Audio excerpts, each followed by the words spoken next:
Good afternoon, and thank you, Mikhail, for the introduction, and thank you to the Ad Club for having me here today.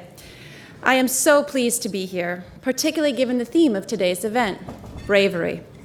As journalists, my colleagues at CNN show what it means to be brave every day, both in the traditional ways that journalists have always been, on the front lines of conflict and terror in some of the most dangerous places on Earth, and now in some new ways, but more on that in a minute. First, I'd like to share with you something that we at CNN are quite proud of, and I think exemplifies today's theme in no uncertain terms. About a year ago, there was a growing drumbeat within the halls of CNN to speak up and push back on an administration in Washington that was consistently calling our very being into question. They said we were liars. They accused us of making up stories to push a political agenda. If we reported something they didn't like, they called it fake. They referred to us as the enemy of the American people. They did it constantly, from the podium at press briefings, on television and in newspapers, and from the president's own Twitter account. To be clear, CNN was not the only news organization that they criticized, but at times, it often felt like they saved some of their harshest criticism for us. It was personal, it was targeted, it was constant, and it had become dangerous. We decided it was time to defend ourselves and our work. We came up with a brand campaign. We didn't do it because we were worried about our ratings. In fact, at the time, CNN was performing at its highest levels in history in terms of our viewership. We did it because we thought it was important to be very direct about what our mission was, what we stood for. We felt like the times called for it. We worked pretty quickly and narrowed our choices down to two final options. One is what I would describe as a typical branding campaign. Clips of our anchors asking tough questions, quotes from the First Amendment, all set against a backdrop of dramatic music and lots of American flags. It was fine. Got the job done in a powerful way, but it felt very safe. The second was very different. It was considerably more overt. It was serious and stark. It had a sense of humor, but it was also smart. It would have been easy to air the first one. It would take some bravery to air the second. Not only was it nothing like CNN had ever done in 37 years, it was nothing like a more traditional news organization had ever done in response to an administration that was openly antagonistic towards its work and its people. I'll admit there were detractors, even amongst some of my own colleagues in management at CNN. But after some debate and consideration, we put it on the air. We called it Facts First. Take a look. This is an apple. Some people might try to tell you that it's a banana. They might scream banana, banana, banana over and over and over again. They might put banana in all caps. You might even start to believe that this is a banana. But it's not. This is an apple.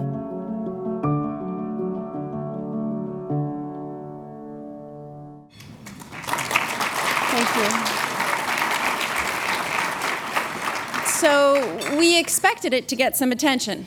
I hoped it would, because I had a total budget of $0, yes, that's zero with a Z, dollars to distribute the campaign.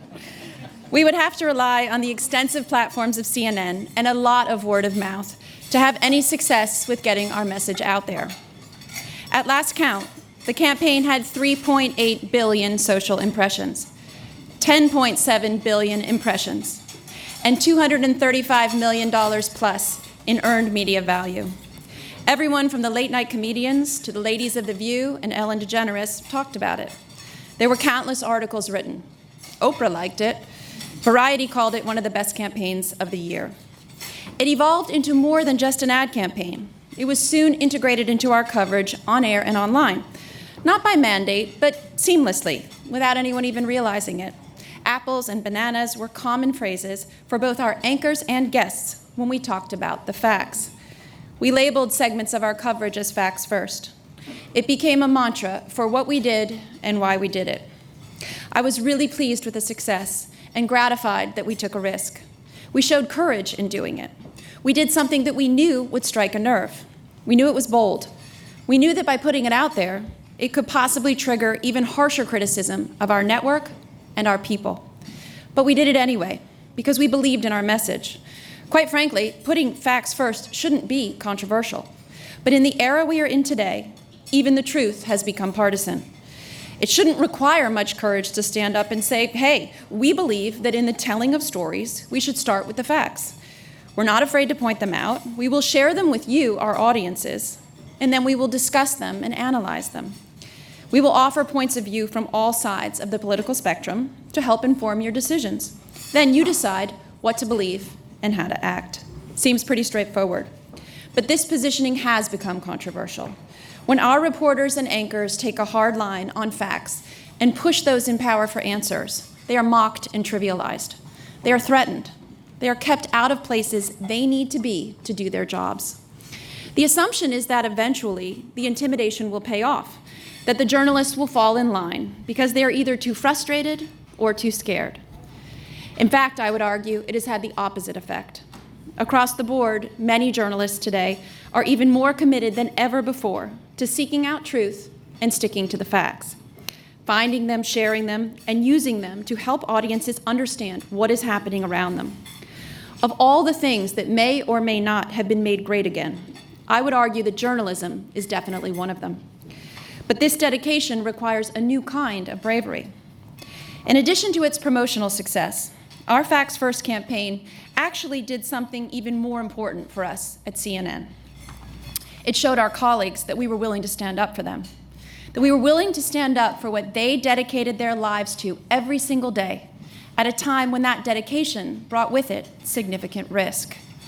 As I said earlier, being a journalist at a global news network, for those that go out in the field to dangerous places, has its own inherent risk. CNN has, for 38 years, spent a lot of time and resources protecting people in places like Afghanistan, Syria, Yemen, and Iraq. Today, we spend a lot of time and resources protecting people in places like New York, Atlanta, and Washington, D.C. We operate in a political climate that makes it dangerous for journalists to do exactly what the First Amendment grants us the right, arguably the mandate, to do. Not just at CNN. Our colleagues at the New York Times and the Washington Post and NBC News and CBS News and elsewhere face the same pressures. The same intimidation tactics from an administration in Washington that doesn't like what they do. My colleagues on the political beat need to be brave. It takes courage to stand up in front of one of the most powerful people on the planet and ask him a question that you know not only he won't like, but that will likely put you at risk, both professionally and personally. It takes bravery to put your byline on a story when you know that doing so may well result in death threats to you and your family. It's a shame that today, when we send our correspondents to political events, we need to send extra security with them in a way we have never had to do in the past. It's disheartening that active shooter training has become commonplace in our newsrooms. At CNN, we firmly believe that our role is to hold those in power accountable for the decisions they make and the actions they take. It's what journalism was created to do. It's what those who are the best at what they do in our profession have always done, going back to the origins of the printing press. We do understand that those in power may not always like what we do. Plenty of men and women have sat in the seats of power in Washington for generations, have taken issue with much of what has been said on the pages of the nation's newspapers, on the evening news, or cable television. It is inherently a relationship that will have tension. They need not like what we do, but we believe they should respect it. We see bravery in a lot of ways in journalism today. We see it in women who come forward to tell stories of mistreatment by the most powerful people in their industries. We see it in people who bear witness to acts of horror and are compelled to speak up. We see it in those who are tired of seeing the same mistakes being made over and over and stand up and say enough is enough. The courage it takes to do so is inspiring. Tonight, our Facts First campaign is nominated for an Emmy. I am proud of what we accomplished with the campaign, and I feel quite confident that our brand is stronger today because of it, that there is a greater understanding, internally and externally, of what we do and why we do it. I am even more proud of my colleagues at CNN who are on the front lines. They are the reporters and anchors, the camera people and producers, the editors and writers. They work tirelessly to seek out facts, to provide context, to challenge authority, to never take no for an answer. They do their work in the halls of Congress and the war-ravaged streets of Syria. They are changing the world with the stories they tell, be it by challenging power in Washington or the freeing of slaves in Libya. They are honest and fair. They, along with countless journalists in this country and around the world, deserve our respect and admiration. They are dedicated to finding truth, and they are very, very brave. I want to pay tribute to all the great brands that are being honored here today for their bravery to tell their own stories and their commitment to being true to what they know is right. Having the courage to stand up for what you believe in, even when the risk is great, is not easy, but it is vital to our discourse, and it is the hallmark of great brands that will endure the test of time. Congratulations to all of them, and thank you.